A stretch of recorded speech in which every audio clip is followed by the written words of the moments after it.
So mga bagay na kailangan mo pang gawin upang lalo kang mas mahalin ng isang lalaki. O mga kamamay, yan ang magiging topic natin ngayong gabi. At sigurado ako na kapag sinundan mo itong 10 tips na to, dinamihan ko na para sa ganon, mas lalo kayong ma-inspired, lalo kayong ganahan, mas marami kayong choice. Kung hindi nyo man kaya yung iba, may matitira pa rin kayong mga bagay na po pwedeng gawin upang mas lalo kayong mahalin ng isang lalaki. So mga kamamay, if ever na gusto mo yung ganitong klase ng mga love advice, yung mga ginagawa ko, huwag mo sana kalimutan na pindutin yung subscribe button, notification bell, and syempre, i-like mo na rin ang video ito sapagkat napakahalaga niyan mga kamamay. Para sa ganon, marami pa tayong mga video na magawa na maihandog sa ating mga subscribers na kagaya mo. So, paano mga kamamay, kung napindot mo na yung mga buttons na yan, umpisahan na natin ang topic natin ngayong gabing ito. So, ano nga ba yung mga bagay na kailangan mong gawin upang mas lalo ka pang mahalin ng isang lalaki? So, number 1, magpaganda ka. O mga kamamay, hindi man to sinasabi ng partner mo, hindi naman ito palaging ibinubukang bibig sa'yo ng partner mo, pero dapat, kung gusto mo na mas mahalin ka ng isang lalaki, kailangan alam mo sa sarili mo kung paano ka mag-aayos, kung paano ka magpapaganda. Alam mo, ang isang lalaki, gustong-gusto nila na nakikita nila yung partner nila na nag-aayos, gumaganda. Gusto nilang ipagmalaki ka, pero hindi nila ito sinasabi sa'yo. Okay? Ang isang lalaki ay napaproud, ang isang lalaki ay tuwang-tuwa, tumatalon ang kanyang puso kapag nakikita niya na ikaw ay nag-aayos. Okay? Na ikaw ay nagpapaganda, nagse-self-improve. Yan mga kamamay ang kailangan niyong gawin upang mas mahalin ka pa ng isang lalaki. Although, maraming nakakapansin sa iyong ganda sa tuwing nag-aayos ka, sa tuwing nagpapaganda ka, sa tuwing lumalabas kayo, kahit medyo may edad ka na pero nag-aayos ka pa rin. So gustong-gusto po yan ng isang lalaki para sa inyo. At isa po yan sa talagang tinitingnan ng isang lalaki sa isang babae para sa ganon, lalo kanyang mahalin. Okay? So yan yung number 1 tips. Kailangan magpaganda ka. So number 2, para lalo kang mahalin ng isang lalaki, pagbigyan mo siya sa mga maliliit na bagay. Anong ibig nitong sabihin? Mga kamamay, kung ikaw na lang palagi nakaka-receive ng chocolates, ng flowers, ng regalo, ng damit, sa madaling sabi, ng mga simple gift. Okay, ikaw na lang palagi yung tumatanggap na ganyan. Mga kamamay, gusto rin po ng isang lalaki na tumanggap sa inyo ng regalo. Okay, hindi man nila ito sabihin sa inyo, pero sana makaramdam kayo. In a way na hindi naman talaga yung regalong nakarap. What I mean is, kalinga. What I mean is, kailangan ma-appreciate nyo rin sila. Paano mo ito maibabalik sa kanila? Yung paghihirap nila, yung sakripisyo nila, yung pag-overtime nila sa trabaho, yung kasipagan nila, paano mo masusuklian yan? Hindi ko man sinasabi na bigyan mo rin siya ng damit, bigyan mo rin siya ng regalo. Ang kailangan mong gawin is, suklian mo siya sa mga maliliit na bagay. Paano? I-massage mo siya pagkarating niya galing trabaho? Malaking bagay yon, makakatulong yon, banding nyo na rin. Habang minamassage ka, magkwentuhan kayo. Ano pa? Ipagluto mo siya ng masasarap na pagkain. Okay? Yung mga pagkain na talagang nakakarami siya ng kanin, nakakarami siya ng kain, gawin mo yun mga kamamay. At sigurado ako, mas lalo kang mamahalin ng isang lalaki. Kaya sinasabi ko sa inyo, pagbigyan mo siya sa mga maliliit na bagay. At sigurado ako, sureball ako 100%, mas aangat ang pagtingin at pag-ibig sa'yo ng isang lalaki. So next, wag na wag ka magiging nagger o masyadong bungangera. Oo mga kamamay, lagi ko itong sinasabi sa inyo, hindi nakakadagdag ng pagmamahal ang pagiging nagger o bungangera ninyo. Okay, pwede nyo naman siyang kausapin ng maayos. Pwede naman siyang pagsabihan ng mild lang. Hindi nyo kailangan sigawan. Alam niyo mga kamamay, sa mga oras na sinisigawan nyo ang isang lalaki o kung kayo man is may iuutos pero pagalit, nakakababa po ng pagkalalaki yon. Lalong-lalo na kung halimbawa nasa group kayo o ang isang lalaki is nasa group ng usapan with their friends ng mga barkada tapos bigla mo sisigawan. Pedro, umuwi ka na. Magsaing ka muna. Wag na wag mong gagawin yan, kamamay. Kailangan mag-approach ka ng maayos sa kanya. Kailangan mababa ang boses mo, yung tipong hindi mo siya masyadong sinisindak. Kailangan mga kamamay, wag kang bungangera, wag kang nagger kung gusto mo na mas mahalin ka ng isang lalaki. Okay? Kung kayo man is merong anniversary, kung kayo man is merong celebration ng birthdays ninyo at hindi niya naaalala yon, please, wag niyo siyang pagalitan, wag niyo siyang sigawan, wag niyo siyang ipahiya. Okay? So, yan po ay pwede niyo sabihin sa kanya ng maayos. Pwede niyo pong ipaliwanag ng maayos. Hindi sa lahat ng pagkakataon makukuha niyo ang atensyon ng isang lalaki sa pagsigaw-sigaw po ninyo. Tandaan niyo mga kamamay. Okay? Tandaan niyo mga kamamay, kapag ka pinagpatuloy niyo ang pagiging nagger o bungangera sa kanya, possible magbago ang pananaw niya sa inyo, magbago ang treatment niya sa inyo, at nasa sa inyo rin kung bakit mangyayari yon. Kaya ngayon pa lang mga kamamay, simulan niyo na ang pagbababa ng inyong tono, ang inyong ang pagsasabi sa kanya at pagsasalita sa kanya, at sigurado ako mapapansin niyo, lalambing sa iyo ang isang lalaki. At ang isang lalaki ay talagang magiging maayos kasama kasi nga hindi ka masyadong sumisigaw. Hindi ka palaging nagger sa kanila. Okay? So isa yung tips at sikreto upang mas mahalin ka pa ng isang lalaki. So next, pahalagahan mo ang iyong sarili.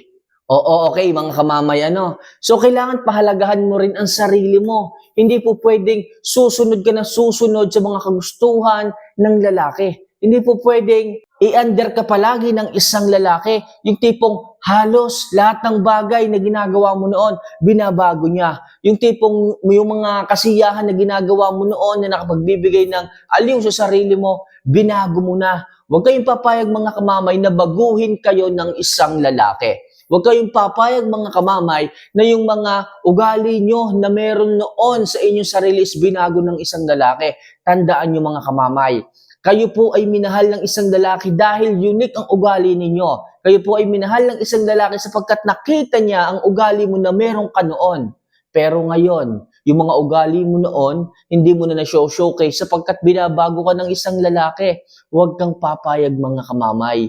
Okay? So nawawala na yung dating ikaw, nawawala na yung genuine na ikaw. Kailangan, unahin mo yung sarili mo, pahalagahan mo rin yung sarili mo. At kapag ka lagi kang binabago ng isang lalaki, yung tipong lagi mo nilang sinusunod yung mga kagustuhan niya, sigurado ko, hindi ka magiging masaya at parehas kayong hindi magiging masaya kapag ka ganyan. Kaya isang tips ko sa inyo mga kamamay, huwag kang papayag na baguhin ang sarili mo para sa kanya.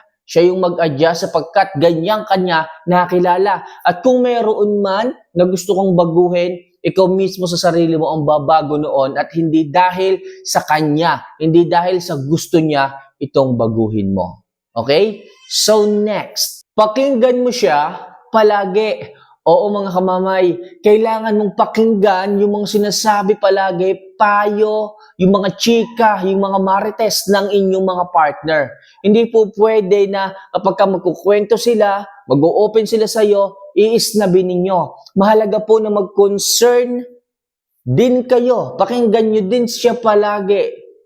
Tandaan nyo, kapag ka hindi nyo po pinapansin yung mga concern ng isang lalaki sa inyo, baka kayo rin. Baka sa iba sila mag-concern, sa iba sila humingi ng oras, sa iba sila makipag-usap, at alam ko na hindi nyo po gusto yon. Okay? Kailangan, kung ano man yung kanyang plano, suportahan ninyo. Gusto ng isang lalaki na ma-feel na nandiyan ka para sa kanya. Gusto ng isang lalaki na nasa likod kanya sa kabila ng kanyang mga kagustuhan at pangarap. Isa yan mga kamamay sa mga kagustuhan ng isang lalaki na dapat ginagawa mo para mas mahalin kanya. Ipakita mo na supportive ka sa kanya, ipakita mo na palagi ka nakikinig sa kanya, at sigurado ako, susunod ang isang lalaki sa iyo at mas magiging masaya kayo. So next, huwag mong subukan na baguhin siya.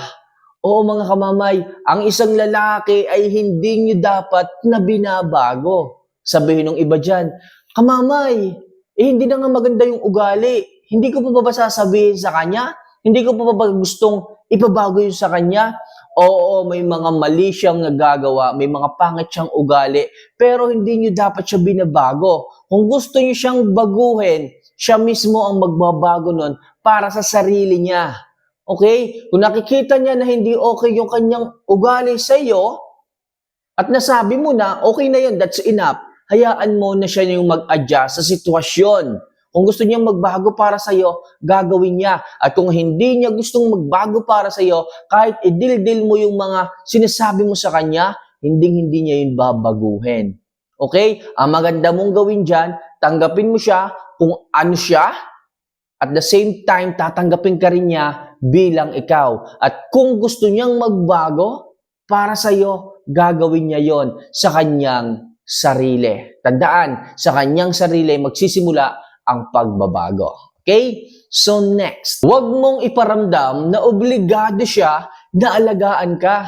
Oo mga kamamay, yung ibang mga kababaihan dyan, feeling Disney princess, feeling sila yung prinsesa, gusto palagi na sila ang pinagbibigyan ng atensyon. Gusto lagi silang inaalagaan, bine-baby, which is mali po yun mga kamamay. Okay? Tapos pagka hindi kayo naalagaan, hindi na ibigay mo, gusto ninyo magagalit kayo.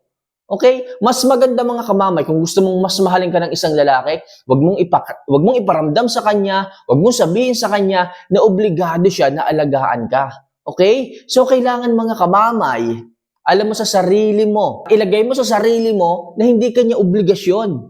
Okay? Na hindi kanya cargo, na hindi kanya dapat alagaan. So mag-focus ka lang sa sarili mo. At kapag ka nakita, nalaman ng isang lalaki na tipong hindi ka umaasa sa kanya, mas lalo kanyang mamahalin. Kasi hindi ka feeling princess. Kasi hindi ka nag-expect sa kanya.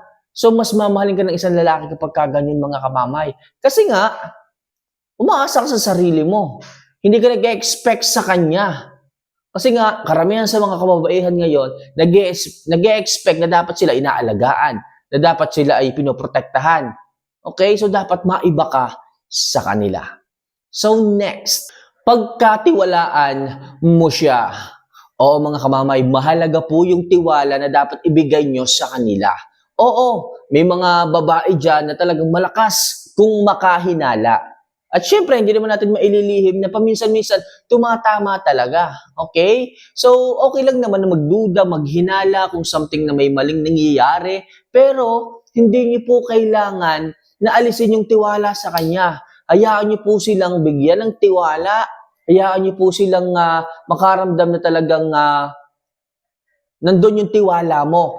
Pero kung sakasakali nasisirain nila yung tiwala na yon, take note of this. Kailangan bigyan mo ng panahon yan. Kailangan i-monitor niyo yung lalaki. Kung hindi siya magbabago at nangyayari yung paulit-ulit na lamang na issue sa inyong relasyon, huwag ka magpakatanga. Kailangan matuto ka rin lumayo sa kanya. Pero kung wala pa namang ginagawang masama, kahina-hinala ang isang lalaki, ibigay mo ang buong tiwala mo sa kanya. At bilang isang lalaki, kailangan nyo yung ma-receive o matanggap mula sa iyo. Lagi ko nga sinasabi, kung wala pang history ng panloloko, ibigay po ninyo ang inyong buong tiwala. Oo, nakakapanghinala minsan, pero kung hindi sapat ang inyong ebidensya, huwag kayong magreklamo. Okay? So far, kailangan ibigay niyo muna yung inyong buong tiwala at pagkatiwalaan niyo ang isang lalaki. At sigurado ako, kapag nakita niya na buo ang tiwala mo, nagtitiwala ka sa kanya, mas mamahalin ka pa niyang lalo higit pa sa kanyang sarili.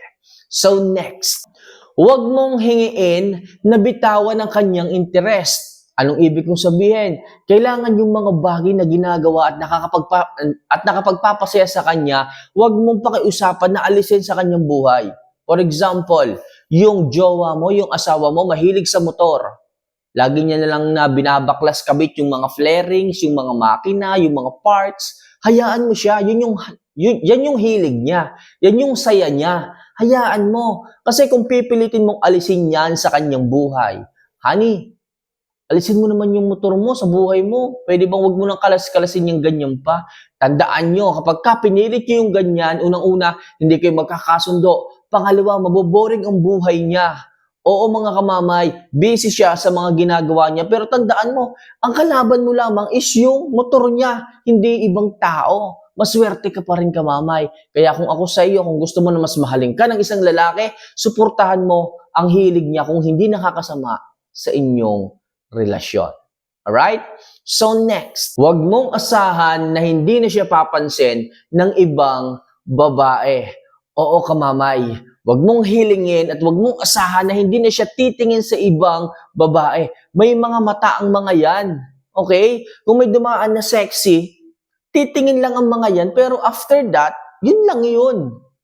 Tandaan nyo, iba ang paghanga kaysa sa pagmamahal. Hahanga siya sa mga sexing mga babaeng dumadaan, pero ang pagmamahal niyan, nasa iyo pa rin. Kaya sinasabi ko mga kamamay, huwag nyo silang pagbawalan. Baka kasi mamaya, nakakita ng magandang babae, susurutin nyo kagad ang mata. Nakakita ng magandang babae, anong ginawa nyo? Piniringan nyo na. Huwag ganun mga kamamay. Huwag nyo pong pagbawalan. Diyan nyo po makikita ang loyalty ng isang lalaki sa inyo. Tumitingin siya pero ang pag-ibig niya ay nasa iyo pa rin. So paano mga kamamay, ilan lang yan at sana makatulong yung 10 tips na yan upang mas mahalin ka pa ng isang lalaki. So ano pang hinihintay mo kamamay? Umpisahan mo na ngayon din para po magtagal, tumibay at mas mahalin ka pa ng isang lalaki. So mga kamamay, kung gusto nyo po na magpa-advise sa akin at nahihiya kayo, pwede po kayong mag-join sa ating membership dito. Sa baba ng kamay ko, katabi ng subscribe button, may join button dyan. Be a member of this channel. Pag nagkaroon po kayo ng badge na kagaya ng sa ating mga members dyan. So mega shoutout muna kay Raquel. Okay? Isa po yan sa ating members dyan sa ating channel. So mega shoutout Ma'am Raquel, ingat po kayo palagi. Pwede po kayong magtanong dito kahit na ano, sa abot ng aking makakaya, gagawa ko po ng video. At syempre, pwede ko pong i-post yan na kayo lang ang makakakita or pwede ring marami. Kung ano po yung gusto po ninyo. Basta, ang akin lang, magawang kayo ng video na makakatulong sa inyo, na inyo pong mapapakinggan, may apply sa inyong buhay pag-ibig. Okay? So far for that, kung may additional pa kayo na tips tungkol dito sa ating topic, ilagay nyo lang po sa comment section at ating po yang idadagdag next video. So paano mga kamamay? See you for our next vlog. Don't forget to click the subscribe button, notification bell, and mag-like sa video ito. Paalam po mga kamamay.